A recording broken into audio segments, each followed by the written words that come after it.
Good evening, everybody. Yes. Glad to be back. It's been a while. Yeah, I know. Yeah. Well, I saw actually tell you a cool story today, which I wore my shirt today. Had my Talk Dirt to Me shirt on, Oh yeah. and I had to go to the dump, and so I went and I was throwing a bunch of trash out, and this truck pulled up beside me, and it was a guy, I don't know, 50 in probably his 50s, and he backs up beside me and he's unloading, and I gave him like the head nod. The bro nod. Yep. And he said, "Hey man," and so I finished up and walked over there, and he said, "I listened to the podcast." Really? Yeah.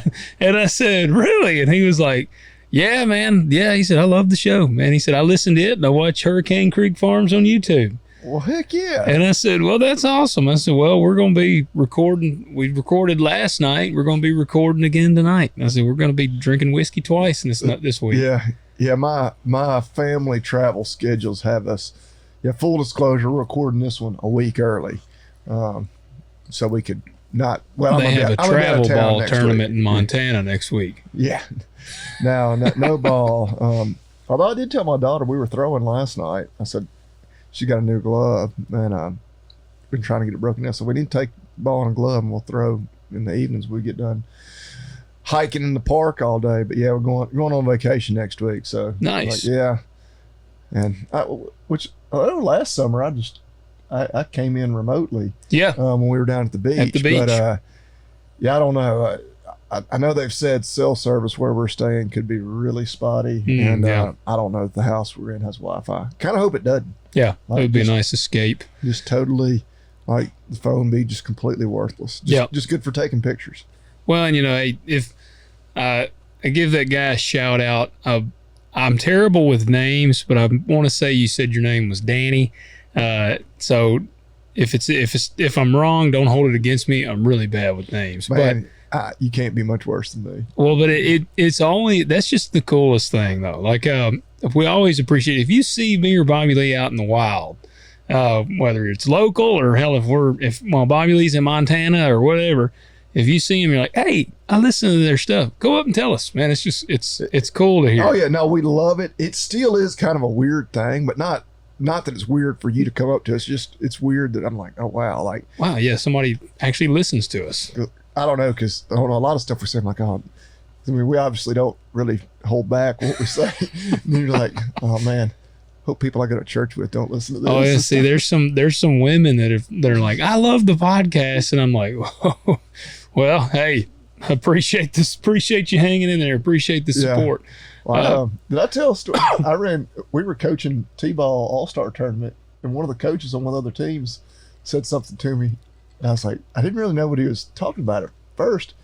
And then I realized. Wasn't it about Willis? Yeah. I realized that he watches the YouTube, and we talked for a little while. And then, I run into random people like that every now and then. I'm like, oh, okay. It's cool. It is cool. So, yeah, always appreciate to hear some support. Absolutely. And while you're supporting us, first, do hit that like button, hit subscribe.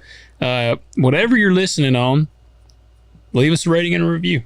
I've been bragging on them, and again, man, Spotify, it's like every day. The Spotify listeners, y'all are like an aggressive breed. It's awesome. We've gained several since I talked about it last time on Spotify. Yeah. So, guys are killing it. Apple guys, you can still make a comeback, but do all that, and while you're doing that. Yep, go to agzaga.com. Y'all know the routine. 10% off with that discount code TALKDIRT. Check it out. I was on their website today looking at because I got my ag sprayer. I need to get it as soon as we get back in town. If the weather's not good for cutting hay, that's what I've got to get done on some thistles. But Dad was I guess Brock and your dad were maybe using the one he's got. Yeah, and they had a tip they had broken, and we were getting another tip for it and whatnot. But yeah, check out agzaga.com for all those needs: sprayers, bayonet wrap, anything in between, the cinch underwear with the copperhead right there on protecting your junk, whatever you need. Yep. And use the code TALKDIRT, all caps, all one word. Save yourself 10%. We got several emails, and I gotta apologize to some of you guys because I was looking back and hell, I got some emails in here from May 17th. They were in your spam folder. Apparently, so I'll try to get to them. Hey, what you drinking? This is Devil's Cut. Devil's Jim Beam. Cut. Yeah, You kind of go back and forth. I do. It's Devil's good. Cut, the Heaven Hill. I like sipping that one because it's like I like some hot whiskey, but I've kind of enjoyed these like 80s and 90s for just sipping. I kind of did the same thing tonight. I got a 90 proof. Is that the Rebel? No, this is Jefferson's Ocean. Okay, yeah, I've had that. I think I've only had it like one other time, and but my brother gave me a bottle for my Kind birthday. of a short, squatty bottle. Yeah. I think it's aged in barrels like on a ship. That's supposed to give it a unique flavor. I don't know that I have quite the refined bourbon tasting palate to tell that it came off a ship, but yeah, it's pretty smooth. Yeah, but only 90 proof. So I was kind of the same way. I looked at a couple. I was like, I don't need anything too hot. You know, we've done this 2 nights in a row now. So yeah, no, yeah, that's. I didn't wake up in bad shape this morning, and I don't want to tomorrow. Yeah, no, I agree. All right. Well, I was going to tell you guys, if you have wrote in, and it's been a month or longer, and we have not responded, send it again. You probably had a terrible question, and you should be ashamed of yourself. That's right. That's right. No, I just, like I said, there's 2 here I found from May 17th. And I'm like, golly. I mean, but it's weird because you know how email can get so crazy, but because I got one here on May 20th, but I missed one on May 17th. Well, we were talking about YouTube comments and the other day, and it's the same way, like on YouTube videos, ones where I get 1 million comments, because I try to respond to just about everybody, even if it's just thanks for watching, whatever. Yeah. Pump that algorithm up, baby.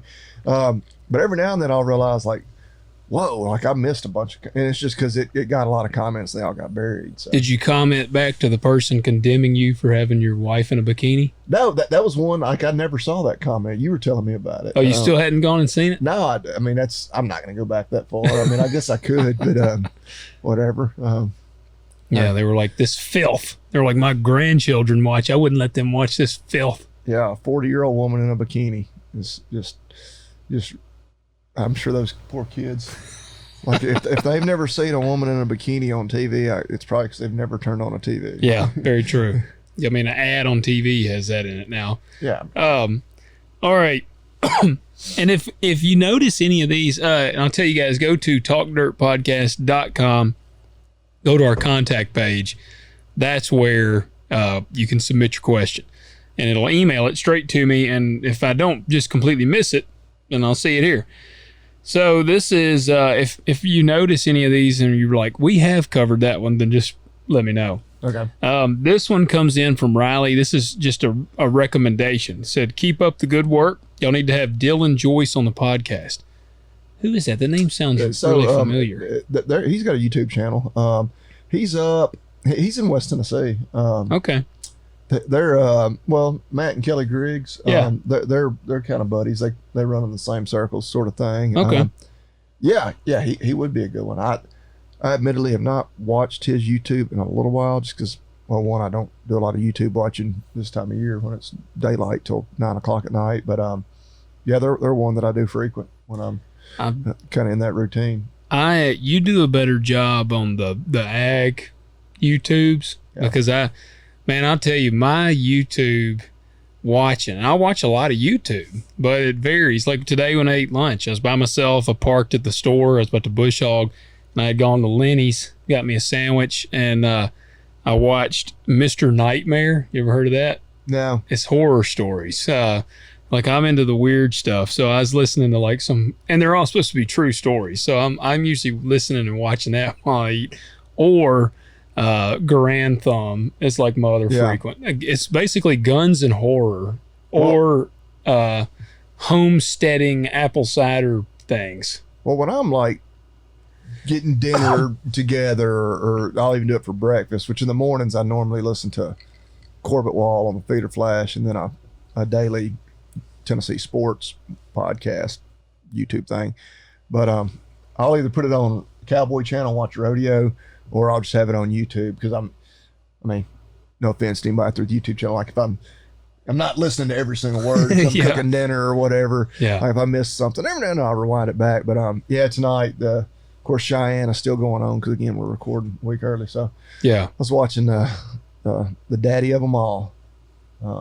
So yeah, I didn't do any YouTubing tonight. Gotcha. Yeah, I love YouTube, but all right, and then appreciate the recommendation, Riley. Yeah, We'll reach out to him. He'd be a good one. Yeah. Ryan writes in, love the podcast. Listen every Friday. Just south of Houston, Texas, cow, calf, and custom baling. Just won the Agzaga giveaway for the Free American Flag net wrap. Keep up the work, guys. Now, that deal. would have been back May 31st, but congratulations late from us on that. That's always awesome to win Yeah. a giveaway. Yep. And cow, calf, and custom baling. You know, I was thinking today, I was out there bush hogging, and I was seriously like, man, every time I bush hog, because I was bush hogging around the store, and I end up bush hogging like, I don't know, probably 6 or 7 acres. Oh wow, yeah. And I'm always like, shit, I should have just like cut this crap. Because, you know, the first time it had like some hairy vetch in it, and I'm assuming the cows probably eat that pretty good, Yeah. don't they? Yeah. Oh, yeah. So I was like, because I sent you a picture, because that crap was freaking Oh, yeah. huge. And I was thinking the whole time, like, man, this would have made a good place to bailed up. But I just, hell, if I added that to the mix, that'd just be one more thing I'd be trying to fight. And Oh yeah. I already can't get it bush hogged in time before it's like a jungle again. So, Yeah. but awesome, man. Well, congratulations, and keep doing that. Cow, calf, and custom baling. That's kind of the custom baling. You know, again, we talked about this in our previous episode, finding like different avenues. And I mean, I feel like you don't hear a ton of guys doing custom baling. I mean, not Yeah. in our area, but that's, to me, that's another area you can get in. Yeah, you get into more of an area where, I mean, there's just not a lot of cattle around here. I was talking to a buddy yesterday about, you know, somebody he knew that was going to try to make a real go at it just in hay, and I was like, man, Around here? yeah, I was like, good luck. Like, I mean, it's fine as a side hustle. You know, you got some ground that's not suitable for anything else, sell a little hay, but on especially like rolling cow hay, like it's not, at least the current rate. Like this year, there's probably gonna be plenty of hay because we've had a good rainfall year. Like cow hay's gonna be pretty cheap. I mean, Yeah. I kind of sometimes wonder, I'm like, would I just be better off selling all Buying my your hay hay. equipment, buying all my own, saving all that time? Because yeah, when you factor in your time, it probably really isn't worth it. But I enjoy doing it. Like Yeah. that's like it's. I'm not a hobby farm. Like I definitely don't like think of it that way. But it's my escape to get out of the clinic, sitting on the tractor. But there are times where, yeah, I just don't have time to get it all done. And yeah, you figure you got a $30,000 hay baler and, $5,000 disc mower, and which that's really on the cheap side right now. I'm looking at spending a whole lot more than that on one, an old worn out rake that just paid $3,500 for, that sort of stuff. And Yep. a couple of tractors, and you have 4 long, It adds up. and that's not even counting your fuel and your time and everything else. But, Yeah. Man, I feel like but, farmers, but you get that net wrap, I get a damn good deal on it. I feel like farmers are really bad at valuing our time. Yeah. Like, I think about that from time to time. I'm like, man, if I figured up an hourly rate, like if I took what I make, if I did it off of last year, I'd made negative money because I had such a terrible year last year. But like if I just took an average year where I made like my average income, oh dude, I don't even know, my hourly rate would be awful. Yeah, you should go back to awful. machining. Yes, like, I mean, I would actually bet you, I would really and seriously bet you, and again, and I'm not saying this complaining, because I love to work. Like, I just enjoy working and being and doing. And so like even bush hogging today, that's something that needed to be done. But like, I actually enjoy it. Like, it looks better when I'm done. But at the end of the day, it's still work on the farm. And so, but if I figured it up, I bet you I make about $8 an hour. I would honestly say with the hours that I put in, it's probably around $8 an hour. Yeah. Well, I don't know. It's almost like, but I go back to, the whole thing, if you enjoy what you do and you never work a day of your life kind of thing. And I certainly feel that way with the farm. Yeah. Cause there's been times, and heck, I'd have done it tonight, if I wasn't about to go out of town and the weather was right, where I'll get home and just cause the weather hadn't been right, I'll get home at 6 o'clock, get on the tractor and cut hay till 11 o'clock at night. Yeah. I've done that a few times. And I mean, just excited to do it. Yeah. Like, I mean, something where like I could have just put it off for a few more days, but like, no, I'm pumped to do it. Like, yeah. And you're like, you figure, I was checking cows at like 6 o'clock that morning. That worked at the vet clinic till pretty much, Lord, you put in like I don't even know how many hours that is. What is it, like a 16-hour, 15-hour day or something? That's probably like 17, 18-hour day if you don't count. I mean, we take a little lunch break, that sort of stuff. But yeah, man, you think, that was fun. Yeah. Let's do it again tomorrow. Yeah. But if you figured up your hourly rate, it's like, damn. Because that's what I was telling a guy. He actually came by. I was spraying. It was the last day I was spraying. And this dude pulled in, and he's a welder, and we got talking, and he was like, man, you probably can't find no help, can you? And I was like, it's hard. I said, it's hard to find help. And I said, I've had some people that have reached out before to want to come work for me. I said, but they want like $25 an hour. And I said, hell, man, I don't even make $25 an hour. Yeah. I was like, on a good year, you can make good money. On an average year, you make okay money. On a bad year, you just lose a lot of money. So like that's what I'm saying. Like if we factored all the years in, I don't know. I definitely ain't making $25 an hour. So, we did miss this one for sure. I remember seeing some of these, but I don't know how I missed them. But so Aaron writes in, still enjoying the show, guys. Keep up the good work. You guys need to look up crossbreed holsters, USA made holsters that are handmade to fit you. I'm familiar with them. I don't know that I own one, but I am familiar with them. I did a YouTube video on them on Living Fully Loaded. Okay, so you have actually... I have several. The Renegade. I did a review on one on my YouTube channel. Okay. On the Living Fully Loaded channel.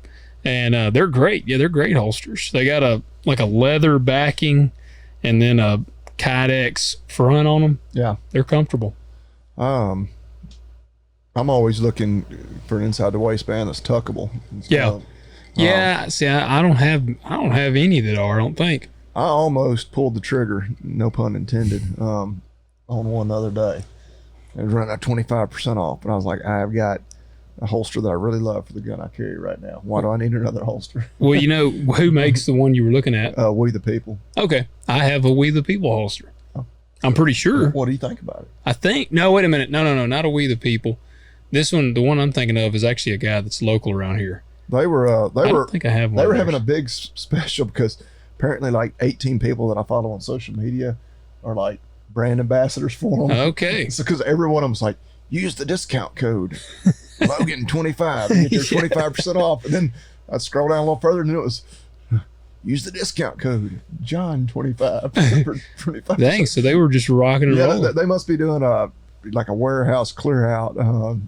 But they almost got me. I had it in my shopping cart and everything. I was like, I do not need another freaking holster. Well, I apologize to them. I use Alien Gear the most. Yeah. And I tell you, he wrote more in here. We'll get to the rest of your stuff, Aaron, but you got us go rolling on holsters right now. But Alien Gear, I mean, crossbreeds made in USA, they're great. And but I'm a little biased to Alien Gear because they came on Living Fully Loaded. You know, I had you did the two of the dudes from there, Randy and crap, I can't remember the other guy that came.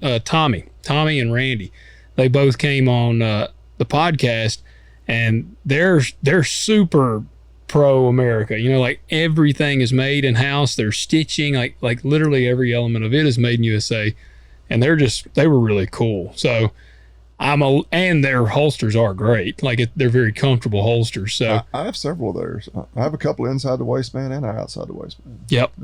I would say I feel like Alien Gear is one of the top dogs. Like I'd say they're one of the big dogs in the holster world. And all those companies are typically pretty Pro-America. pro-America, obviously pro-Second Amendment, stand for most of the things that we would also support. If Robbie Starbuck drops a video on Alien Gear, I'd be really shocked. Well, and not to dig up that story again, but the John Deere story just won't die. He's really taking aim at Harley Davidson, which we both agree that's not ag. We weren't really going to dive into that too much. It doesn't. Honestly, whatever. I feel like there's a lot of gay bikers. Yeah, Like a leather apologies clad, to any bikers out there. leather clad community, man. Yeah, and hey, look, I wanted a bike, a Harley. Actually, I still think a Harley's cool as hell. I do too. But, I do too. I'd love to have my that's hair flapping in the wind. not as just totally random as John Deere going woke. Yeah, But I remember at first he was saying he wasn't sure how much the CEO was even aware that some of the underlings were doing this stuff.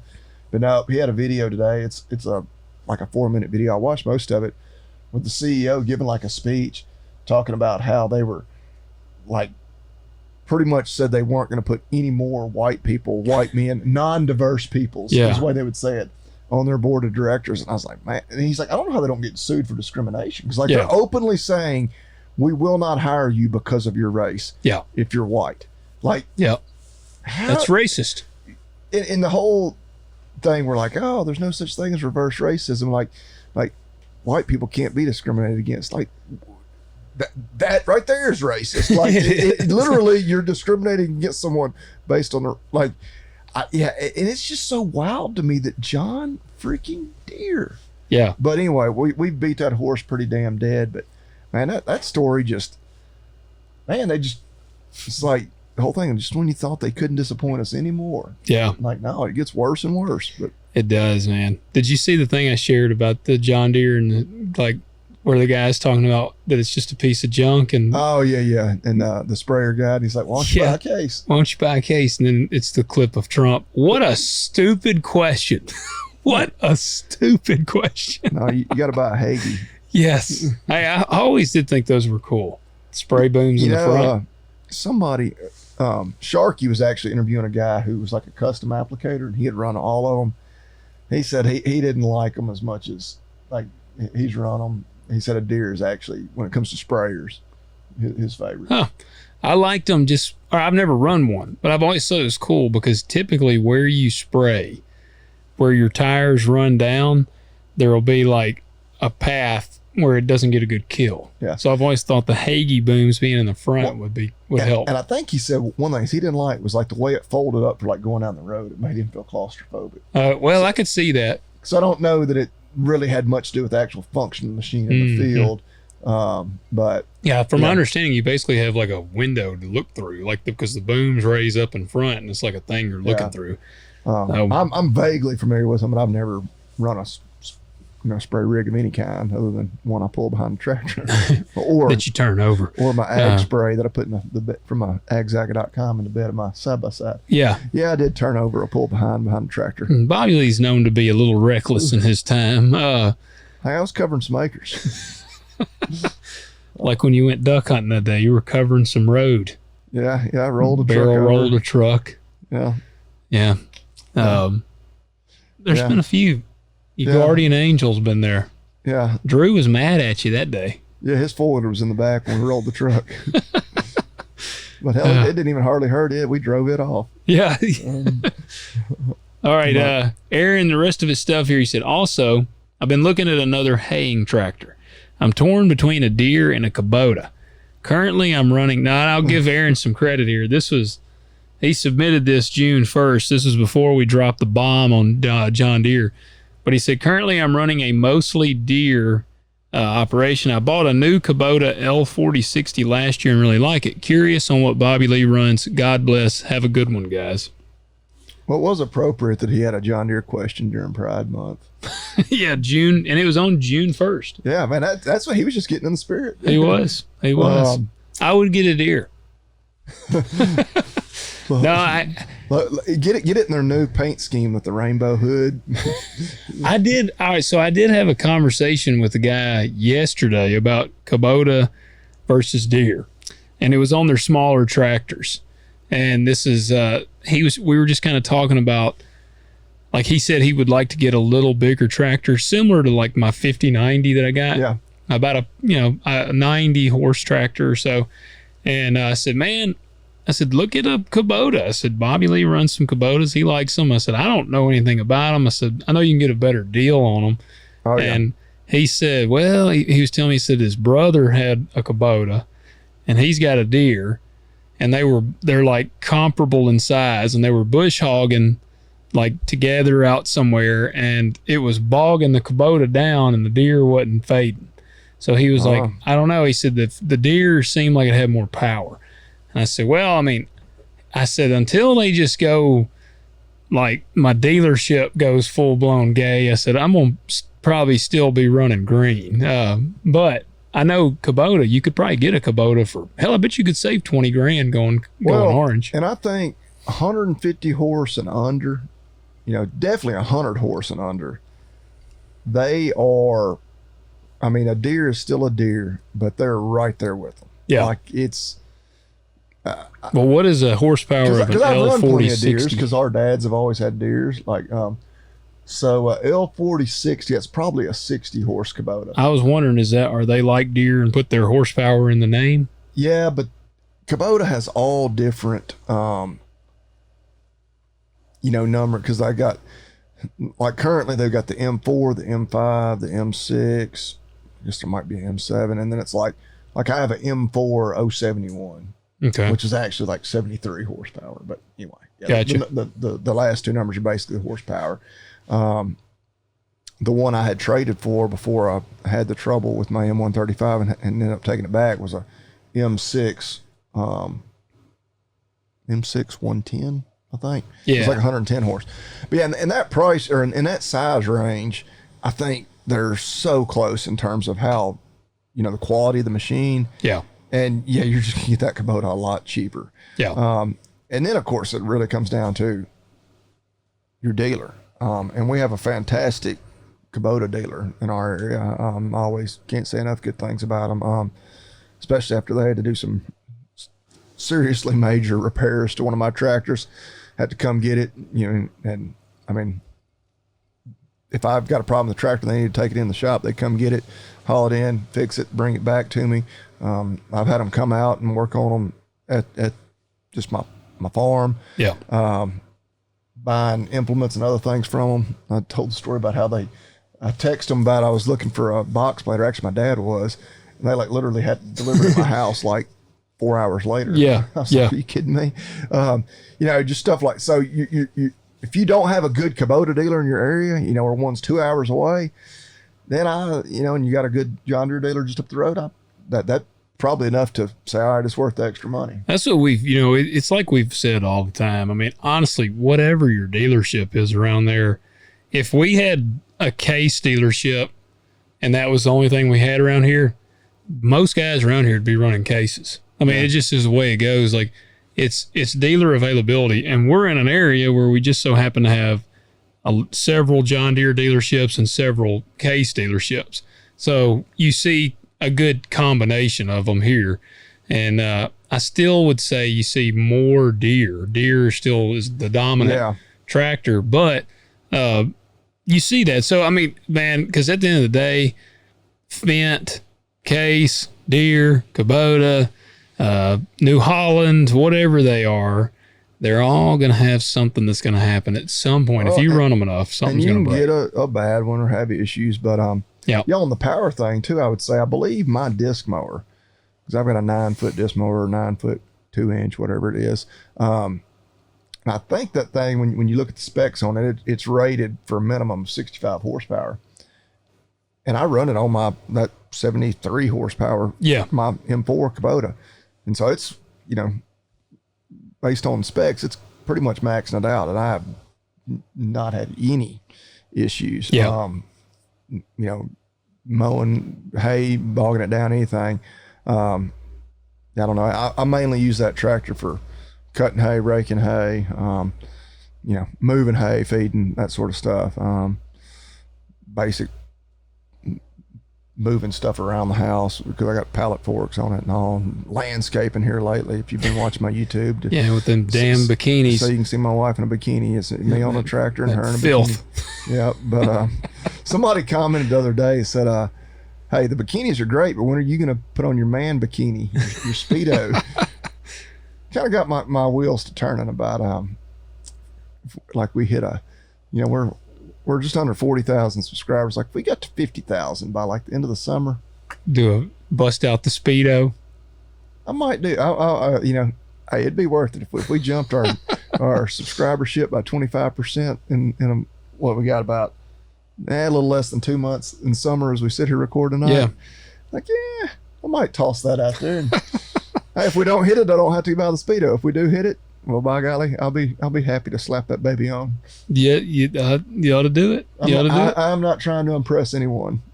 My wife is already embarrassed by me anyway. So, Well, the comments did tickle me. There was some good ones on that first bikini video. yeah, I can't even remember. I feel like I saw a lot of them because I responded. One of them, well, I commented and was like, them were some nice, because you had some T-bones, right? So like, them were some big old T, and I put like ... bones in there. Yeah. But the one that tripped me out, I think you sent it to me. Somebody said, "I am suddenly craving milk." Oh yeah. That one got me pretty good. Hey,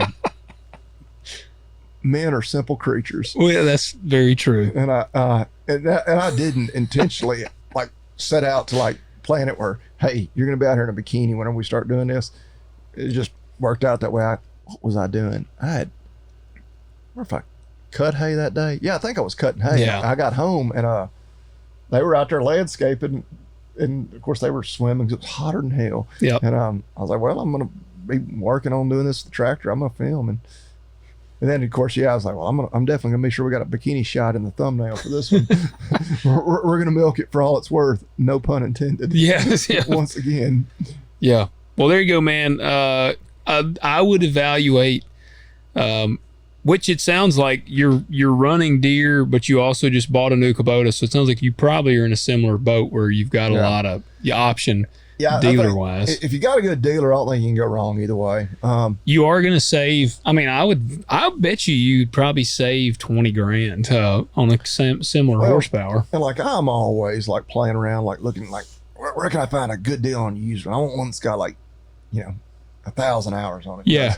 And they've already taken that hit, off the lot. But, and I think Deere is doing the same thing. That 0% interest on new ones. And so it's like, man, for you have like to 60 find months or something. a hellaciously good deal on a used one to pay all that interest. I mean, maybe you got cash to just cut the check. But if you're going to finance it, man, it's when they got that 0% interest. You're pretty much getting free money. Yeah, you gotta. I mean, you can do the math. Like, even if you find one, not gonna do it off the top of my head. Say a new one's 80,000, and a used one's 60,000. By the time you figure in paying all that extra interest on that $60,000 loan versus paying no interest on the 80, you may not be a lot of difference, and you get a brand new machine. So. Yep. Aaron, appreciate you writing in, man. Sorry it took us so long to get to it. All right, next comes in from Kirk. Kirk writes, I work tangential, yeah. Tangential to the row crop. Man, using big words here, man. It's a $5 word. Yeah, I'm just a freaking row crop man here. Come on. I work tangential to the row crop hunting and cattle industry. I have a great grasp on the numbers and budgets for running a commodity crop farm or hunting operation, but when it comes to cattle, I'm lost. Every time I try to break down numbers for running a feeder operation or cow-calf, seems like there is great room for profit, especially for someone who already owns the land for hunting or hobby or from inheritance. But every time I talk to somebody about it, they say cattle is a low profit business and a great way to lose a fortune. Can y'all break down numbers for an outsider on what I'm missing and what it looks like from a financial standpoint for a bare bones small operation? Woo. Seems like if it were that bad, we wouldn't still have thousands of 50 to 150 head producers scattered throughout any given area in the Mid-South. All right, before Bobby Lee goes into this deep, that's a great question. I mean, that's I really appreciate the write-in. And I see his phone area code is 901, so he's a fellow Tennessean. So what's his name? Kirk. I won't bust your last name out. Okay. I mean, I don't know. Do you recognize that last name? I don't. Okay, well, that he wrote in June 2nd. Kirk, again, sorry, buddy. Sorry for getting to you so late here. But I want to jump in real quick on how people say cattle is a low profit business, a great way to lose a fortune. Farmers, I have learned over the years, farmers are inherently negative, very negative people for the most part, I feel like. And everybody talks about how they're losing money. I realized on the previous episode, I was talking about how row crop is just not real profitable right now. And it's not. But I'm not going to say farming in general is. And there's ways that you can make row cropping profitable. If you can come in and have a lot of your overhead paid off, if you're not drowning in equipment debt, then you can cash flow pretty good. It all just comes down to how you skin a cat. And cattle is just like the row crop game. There's high points and there's low points. The markets come up and the markets go down. And right now they're in a super high, and the fact of the matter is at some point they won't be. It will come down because that's just the way the markets work. But if you do it right, you can make good money doing cattle. But now he's starting bare bones. That's where I'm gonna let Bobby Lee take over, because I know starting bare bones on a row crop side, that's when it gets pricey, because then you got to buy a lot of shit. So, and of course, bare bones, like how bare bones do you mean? You've got the ground, you've already got the grass, maybe you don't have fences. And man, I don't have the figures. That's what I'd say. When I'm taking this as he has some of the, because it says here at the beginning, I work tangential to the row crop hunting cattle industry. I have a great grasp on the numbers. It says especially for someone who already owns the land for hunting. So I'm going to take it that he has the land, but he has nothing else. No fencing, tractors, nothing. You can find some good figures, or even just do some quick math on materials on what you'd spend, per foot fencing. But you're going to have a lot of upfront costs there, relatively speaking. Now, of course, once you've got it fenced, short of having to do just some maintenance here and there, which is mainly just, sweat and man hours, not a lot of material expense in maintaining fences. Even if you have to do some significant repairs from time to time, it's usually a couple of T-posts and wire and whatnot. But yeah, getting that, if you don't have water on it already, you may have to put in a water meter and hydrant and that sort of thing, and depending on how fancy you want to get waters. So you're going to have a little bit of startup cost there. Then, of course, is buying your animals. Right? I would not, if I was really thinking about getting into cattle, just hold on. I was going to say, not right now. You don't want to buy in right now, unless you want to buy some bred heifers. And in that case, I might can fix you up, but they're high right now. In fact, I tried to talk our dads into selling completely out, and they're like, oh, well, what are we going to do with, we got some acres. Well, you only got to talk your dad into it, because my dad's ready to roll. And I'm like, I'm not saying go out forever, although I have a feeling once they got out and they realized and stayed out for a year or two, they might be like, well, you know what? It's been kind of nice not to have to feed cows when it's, 5 degrees and, snowing and sleeting. But yeah, I was trying to convince them to sell out, because you're going to sell some cattle that aren't that great for probably more than what you'll have to pay for better cattle in 2 or 3 years when this market, it's very cyclical. It's going to come back down. So that's one thing I would say. If you're really serious about getting in, because it's going to take you a little while to get all your fence and everything going, go for it. Go ahead and get started on the... Yeah. Maybe if you got that grass out there already established, you can just clip it or maybe cut it for hay until then. Maybe go ahead and get a little return. A cow-calf operation is a little, like it's very easier or much easier with like our stockers, because we buy all the cattle in the spring. It's easy for me to track all my costs I put into them for 6 or 8 months, and then we sell them all in the fall. And I actually do a YouTube video on it every year where we break down, like, it's not down to like every single penny, and I don't include my time and charge myself for my time. But we show, we usually make anywhere from $100 to $250 per head. See, that's what I was going to say. I remember you telling me Now, that. everybody will tell you, or a lot of people tell you, like that there's potentially for more margin in cow-calf side. It's just, obviously, you're buying that cow. Right now, I mean, and that can vary wildly. Like, you can go to sale barn and buy a bunch of cull cows off somebody else. If you do, you're going to buy a bunch of junk, somebody else's problems. Maybe you're buying some young bred cows, but again, buying them cheap through a sale barn, hoping they don't have some unknown problem or terrible disposition, and that's why they're there. Or you can go to some of these special sales and pay astronomical figures, relatively speaking right now, for bred cows or bred heifers. I mean, you may pay $2,500, $3,000 a head right now. I mean, you may pay more than that even. But so then you got that cost, and then you have all the cost in maintaining that cow 365 days a year. You got to have a bull, or you're going to spend a bunch of money on AI, or maybe you already know how to do that, whatever. And so it's harder for me, but I was just looking. Let's say you're weaning six to 650 pound calves and selling them right now in one of our local sale barns. Steers right here, one of our local barns in that size, going to bring you about $1,700 per head. So you're like, oh wow, it's like cows grossing me $1,700 a head. But so many other factors. Hay is a lot more expensive to feed a cow than her just harvesting the grass herself. And if she does grass, you still fertilize it. Yeah. Oh yeah. You're still spending some money, and of course you can do some things. May spray some graze on or something. Yeah, you might be doing some of those things, but if you're really good about it and want to be minimalist, and so you're not going to be running too many head per acre, which a lot of people tend to do, and you're going to really stockpile you some forage, you can make it through the year without having to feed hay for a very long period of time at all.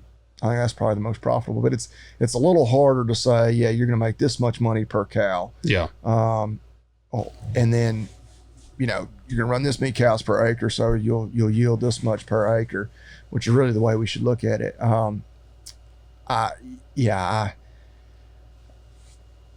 It's and to answer his question, like around here, which he said like up to 150 head, like, and there are some people now that's pretty darn big for this part of the country. We have a lot of 10 to 20 cow people, and a lot of them, like, I doubt they're making much money because they're not. Hell, if you got 10 head, you're doing it partly just because you want to. Well, and even at 150 head, you're almost certainly doing something else, or maybe you've retired and that's kind of what you're doing in retirement. But you almost certainly have another job. Maybe that's kind of your primary source of income, but you got a landscaping business or something else on the side that you're running. It made me think you may have a full other gig in town like I do. Well, it made me think about that. Was it about 3 years ago or something? Because you and Drew, when y'all would buy your cows or your calves to come in and feed them, or background them, whenever you get them in, I was like, I might buy some, and I said, hell, I'll buy 10.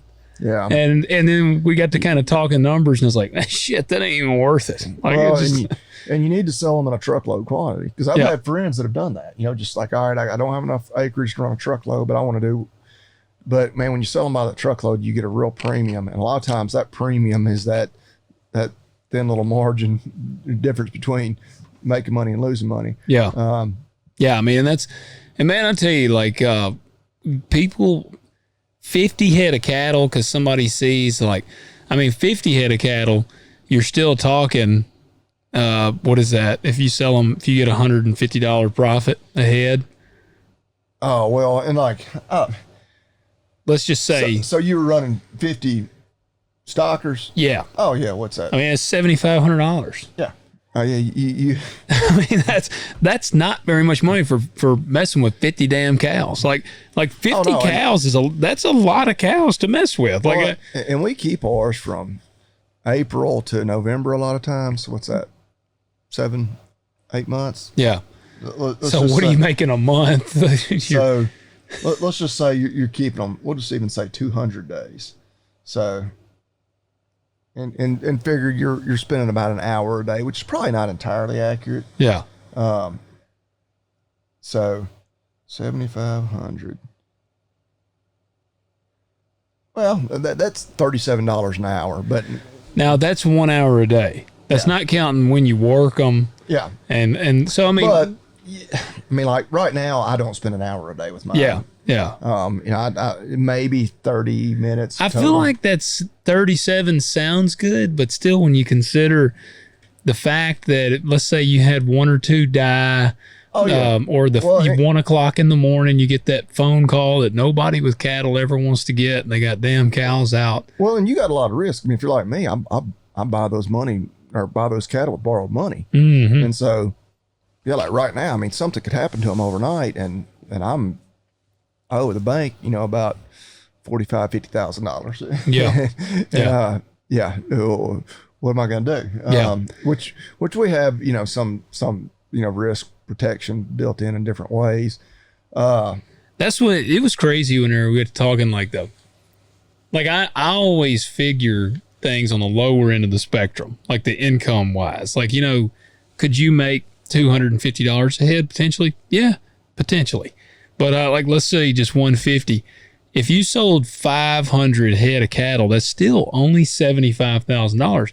$75,000 is not a bad income to me for a year, but that's 500 head of cattle. Like, for me to make a living, like for me to live how I would comfortably want to live and enjoy the things I want to enjoy, I would probably need to be moving 500 head of cattle. Yeah. Oh, yeah. Well, I mean, yes, And that's a $75,000 in today's day and age, you know, especially considering all the risk you've got out there with it. Yep. Right. It's not a great return. You know, it's. No, I mean, hell, if you had just a little fluctuation in the market and the prices dropped and you made $100 a head, that's $50,000. Let's say, because we usually buy ours about 600 pounds. And I was just telling you, those 600-pound calves right now are bringing about $1,700. So if you buy 500 head at $1,700, so you're borrowing $850,000 at whatever percent interest. Like, yeah, you're sticking your neck way on out there. 7 or 8%. Now you're no doubt going to have an RP policy or whatever protecting you if the market tanks. But yeah, you're going to be paying 7-8% interest on it. And that 500 head would be. I mean, yeah, you get them to this time of year and they're just out grazing. You got good fences and waters and everything. Like, yeah, it wouldn't be just a total full-time job every day, but you're going to have some hired help to help you at different times when you're needing to gather them and you know, vaccinating certainly those first few days when you're bringing them in, definitely when you're getting ready to ship them. So, yeah. I don't know, and we're not saying any of that to crap on your dreams there. No, and I am really bad, like the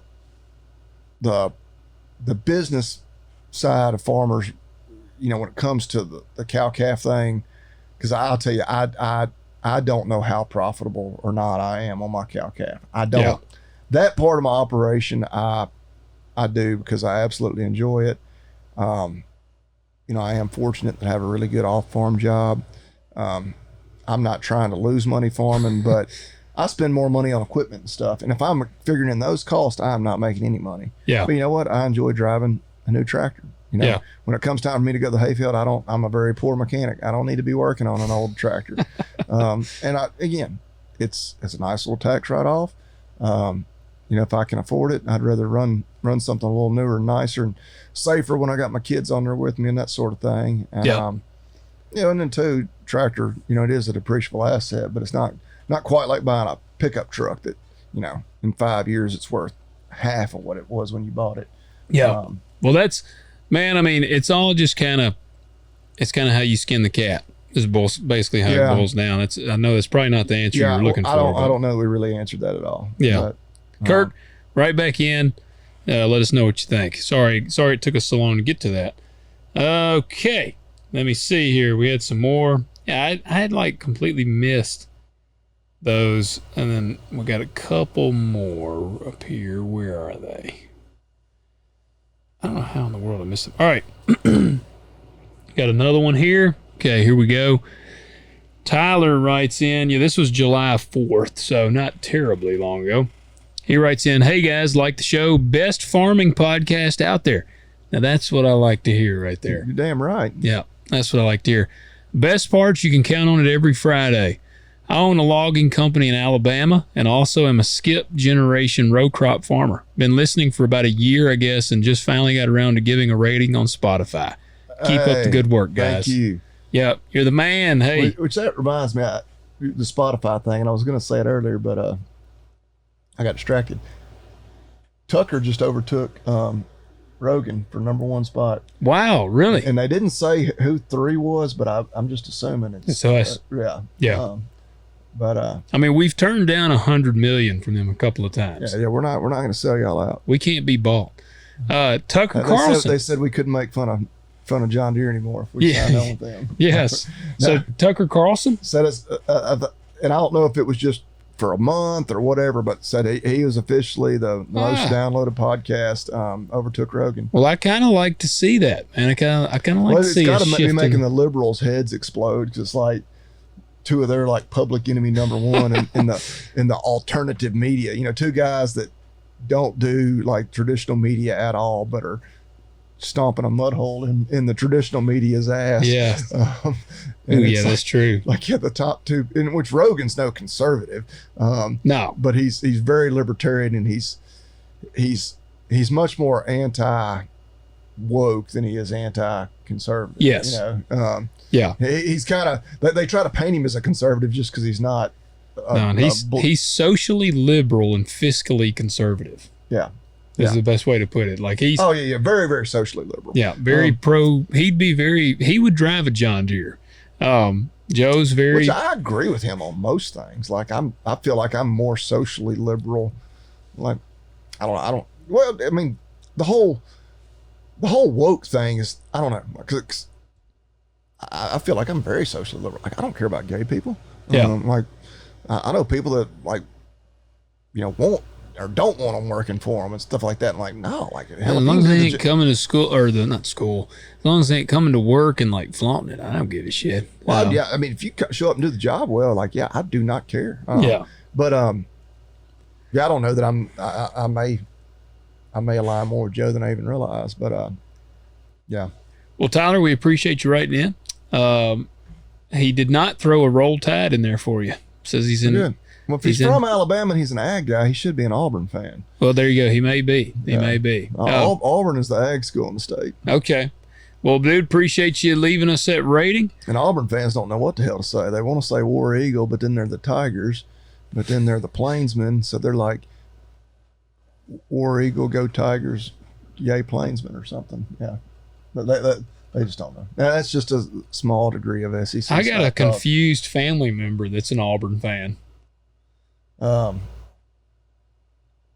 I don't know. I don't know what you mean by it's on just the fact that they've lifelong born raised here in West Tennessee, never been to Auburn, and has zero ties to that school whatsoever. Well, it's interesting they chose Auburn because most of the people around here that are like that are Alabama fans. Yeah, like they can't even spell Tuscaloosa, but they're an Alabama fan. Yeah, they're Auburn. Can't tell you who the coach was before Nick Saban, but they're an Alabama fan. You never set foot in the state of Alabama except passing through on their way to Panama City Beach, but they're an Alabama fan. Yeah, Auburn is kind of an odd one, unless they were just the right age, like that 1 year Auburn was awesome with Cam Newton or something. I don't know. That. Yeah, I don't know. They're about 40.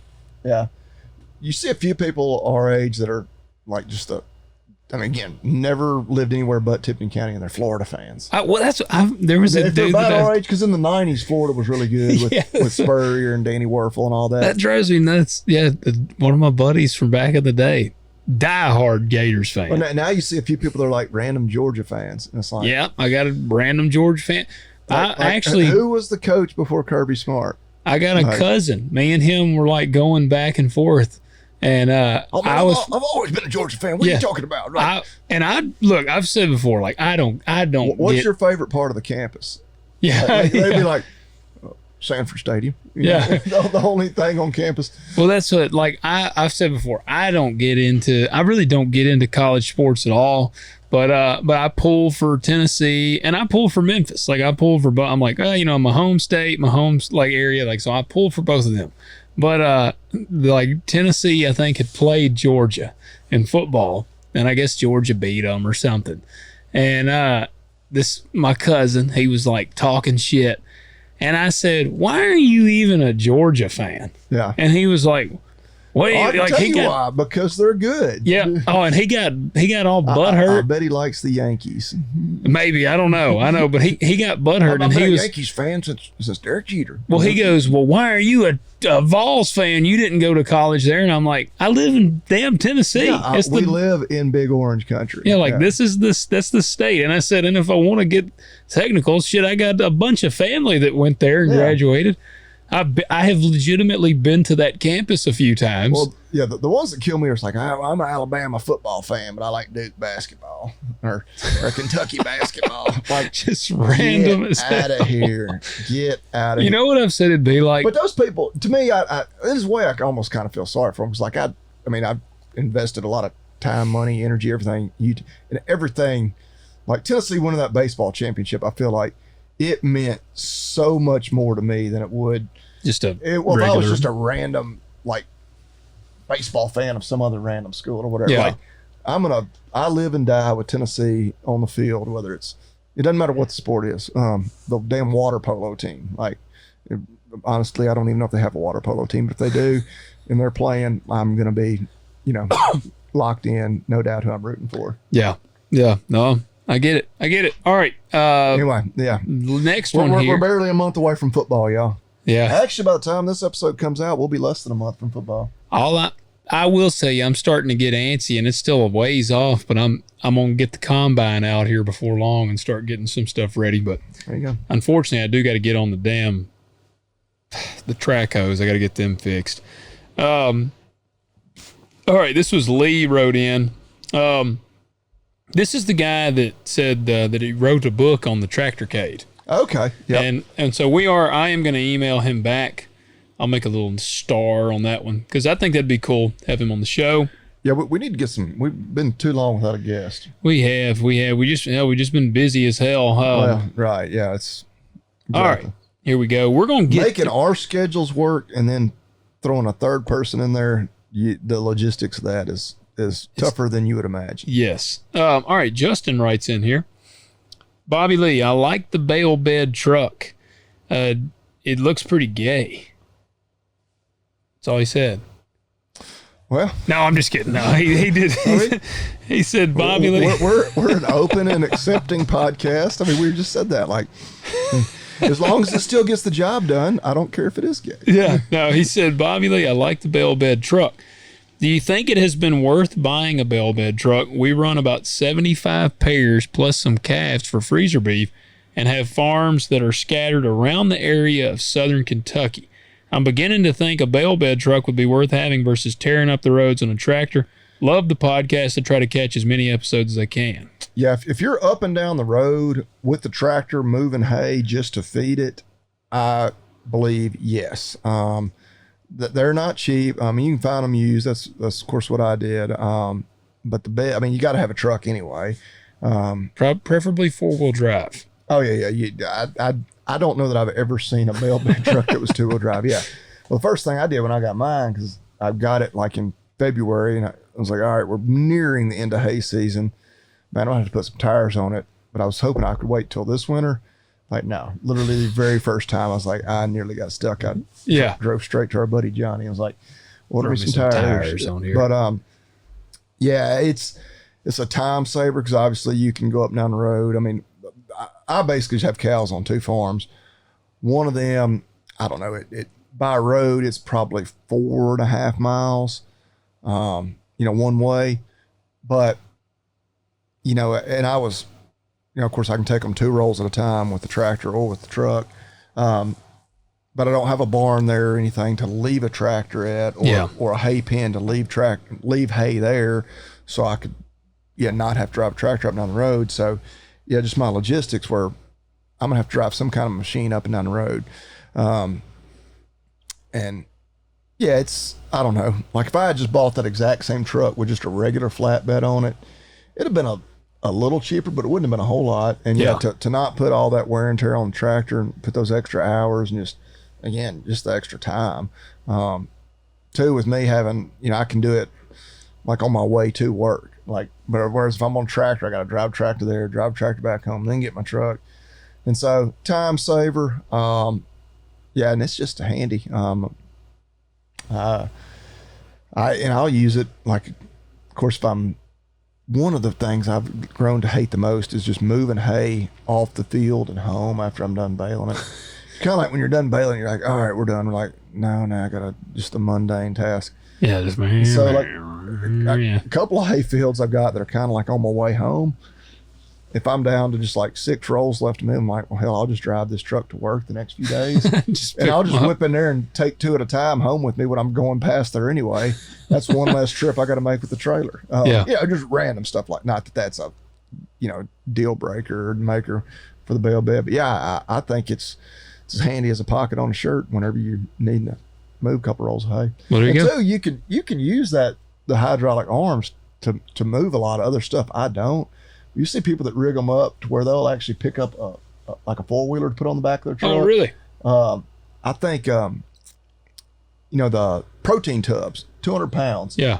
I've seen a guy that had it's actually like a pallet grabber. I wasn't even really that familiar with them, but as you put tension on it, clamps down real hard. He uses those to pick up his tubs. Okay. And so, because I always, if I need to load a tub on a truck, I use the tractor with the pallet forks and I put it.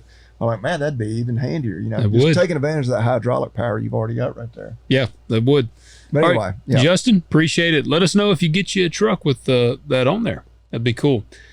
All right, let me see. I know we're getting close to the end here, but I was gonna see. I think this is our last one that I got. Like I said, if you've wrote in, you have not heard it answered, send it again. Apologize. Okay. There we go.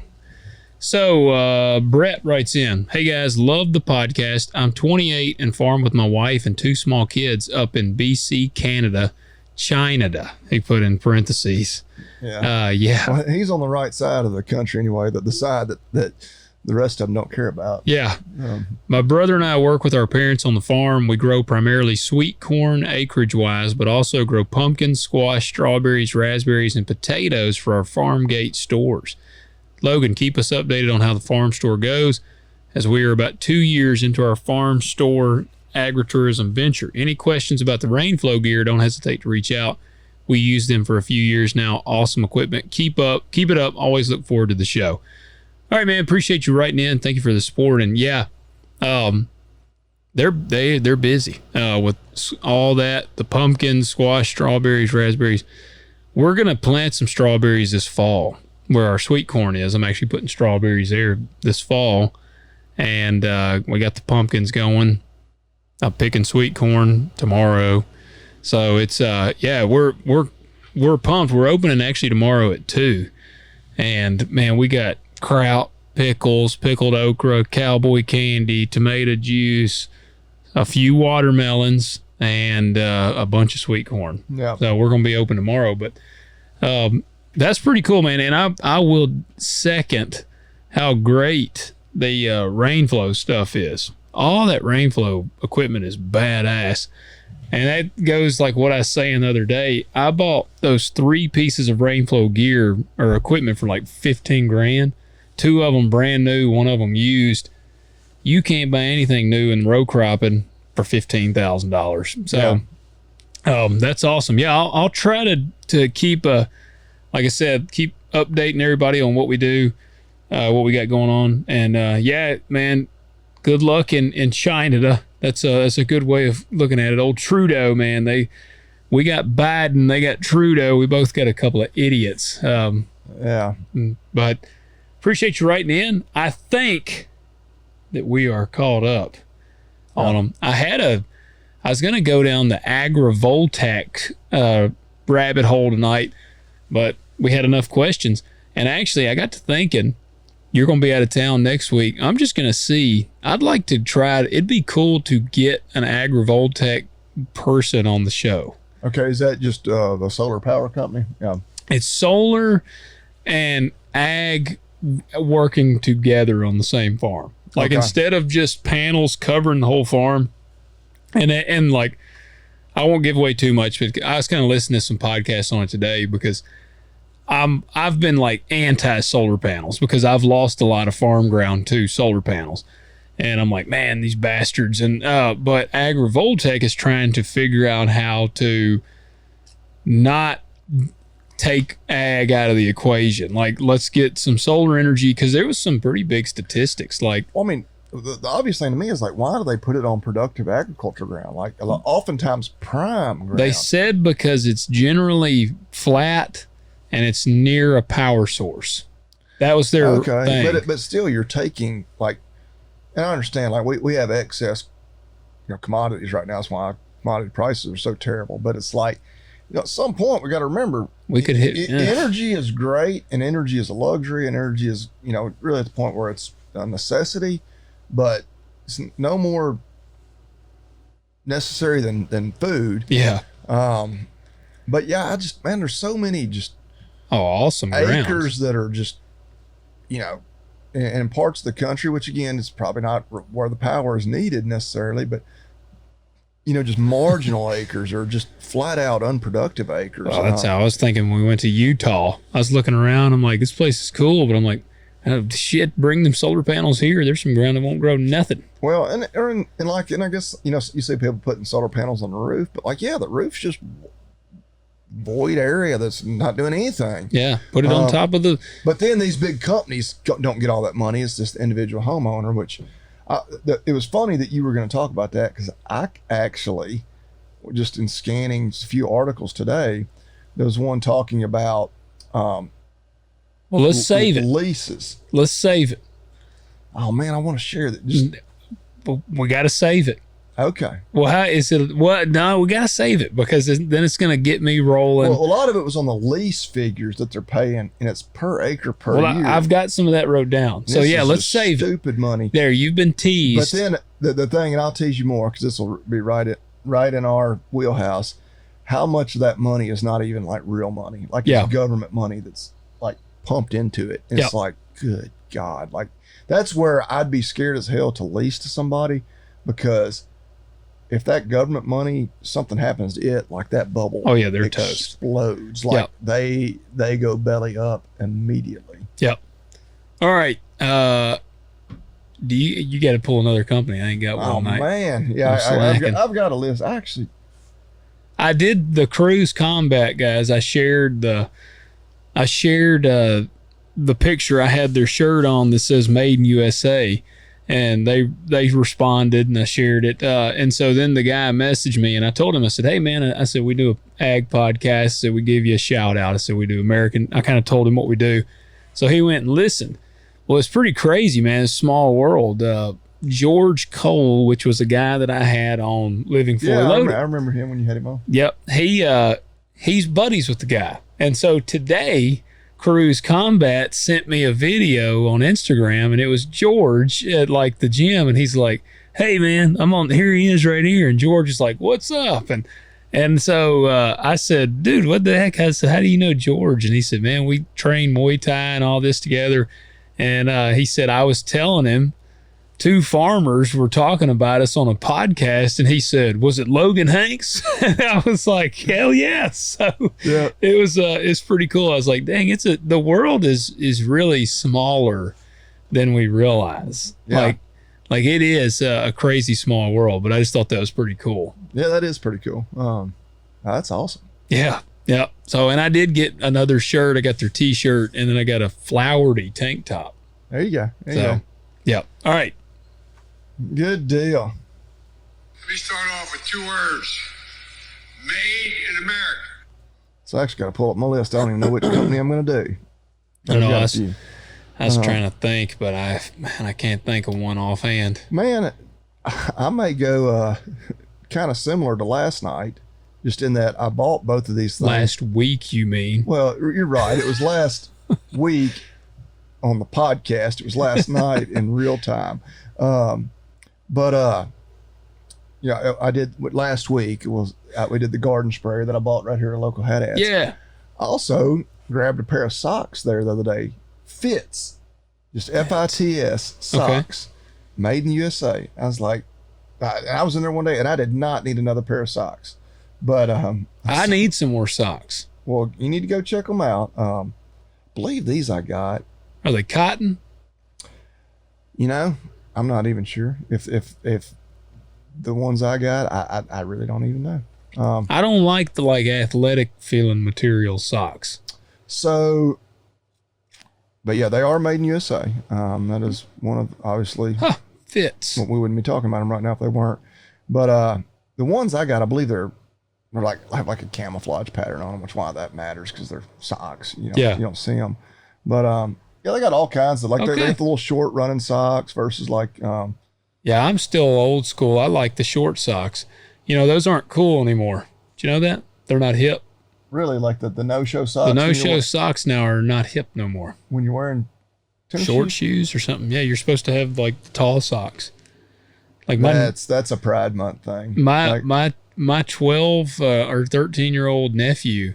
I've He- noticed a bunch of kids wear it like that, and I'm like, that looks really gay. Yeah, I give him crap all the time, and he's like, "Oh man, nobody wears socks like that anymore." I'm like, "Really?" It's like, yeah. So I still do. Oh no, these are fancy. So this one particular pair, it's 65% super fine merino wool, Oh, 27% nylon, 6% polyester, and 2% Lyrica. okay. But yeah, Is it They have- Egyptian? They have a 2-year warranty, quality made in the USA, and guaranteed to last. There you go. Well, I'll check them out. Fits. Yeah, just FITS. And I will be getting no-show because I'm not. I like a short I no-show like- sock. If I am wearing tennis shoes, I'm wearing a no-show sock. Me too. Yeah. And now sometimes I might not have socks on. Yeah. Like my barn shoes, or the ones I mow the yard in. Yeah. Oh, I even have the little gay no-show that are like super no-show. Mine come up where you can, if you look, you can tell okay, he's wearing socks. Yeah, I got some that if I have them on, you can't even tell I got socks Yeah. on. I used to make fun of my wife because she would wear them. They're like them funny looking socks, and I always I was don't like, like those because they'll kind of slip off my heel. yeah. I mean, I don't like to wear them if I'm gonna be doing a lot of walking. Yeah. But I used to make fun of her. I was like, those are the dumbest socks. And then but I also never wore shorts until within the last couple of years. Now I wear shorts more. Yeah. I've learned how freeing it is, but I don't wear it to work. But yeah, man, no show socks. Either way, Fits socks made in Yeah. USA. If you're here in Tipton County, you can pick them up at Hat Ads. Nice. There you go. Supporting a local business. You can order from Hat Ads online. They got a pretty good online store too, so you may can Yeah. order them on their website. I never do because I drive past there. Yes, I've never 4 ordered times anything. a day. Yeah, I go there.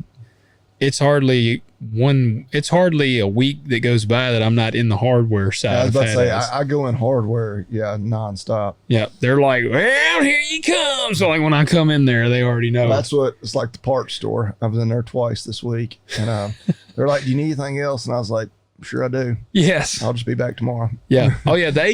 Our local parts store place, they called me because we got into planting, and I had until the very end, I really had no breakdowns, and they were worried about you. yeah, they actually called and were like, we haven't done anything to offend you, have we? And I was like, no, why? And they're like, well, we just hadn't seen you. And I'm like, no, actually, things have been pretty good. I don't have any money to spend, and nothing's broke down. So, because I mean, yeah, like last year, it seemed like I was in there like a couple of times a week. I had to stop in today and get some government juice. Some deaf. I didn't realize how much a truck would hold. It's been so long since I had one that my wife's truck said it was low. I was like, well, I'll go ahead and get 2 jugs because my Ram's about half full because it has an actual gauge. that Yeah. You can see all the time. You ought to theoretically delete it. Well, so I figured 2 jugs is like hers will hold 1, maybe a little over 1. Oh no, yeah. Hell no, hers took every bit of both of them because I was going to put whatever hers wouldn't hold in my Ram. I'm like, damn. Yeah. I guess I could do a quick internet search, like what's the def capacity on a Silverado, but Yeah, my combine, holds Oh, a bunch. hell, I know what combine does. Gosh dang, it holds like, hell, I don't even know. It holds several boxes. Like I'll take. It seems like you buy that by like the barrel. Well, and they always try to get me to up there. They're like, why don't you just buy it in bulk? And I'm like, well, I don't know, because I'm hard headed. I need to, I guess, but I don't. And but I think it holds something like 25 gallons of DEF or something. Yeah. And I mean, it holds 300 gallons of diesel. So yeah, it's a lot, but it drinks DEF. So, all right, guys, go to agzaga.com, get you some stuff on there. Use that code, Talk Dirt, all one word, all caps. Save yourself 10%. Don't be a douche. Use the code.